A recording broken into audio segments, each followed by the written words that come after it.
Hello दोस्तों, मैं Manish Singh, Indore truck mechanic में आपका स्वागत है। ये रोड आ रहा है सामने देवास से। हम अभी खड़े हैं इंदौर बाईपास पर, और ये रोड जा रहा है अपना मऊ पीतमपुर बॉम्बे रोड के लिए। ये एक झारखंड नंबर गाड़ी है।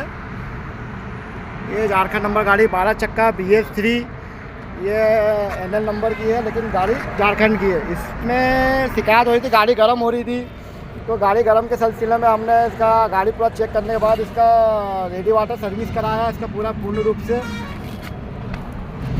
ये रेडी वाटर इसका सर्विस कराया। उसके बाद इसका गाड़ी और चेक करने के बाद इसका टाटा की वाटर बॉडी डाल रहे हैं हम, पूरा जेन्युइन टाटा। ये टाटा देखिए, ये इसका MRP लिखा हुआ, पूरा जेन्युइन का टाटा का वाटर बॉडी। अब गाड़ी इसके बाद लगाने के बाद गाड़ी को इसको थोड़ा ट्रायल किया जाएगा। ट्रायल करने के बाद गाड़ी को थोड़ा चेक किया जाएगा। ओके।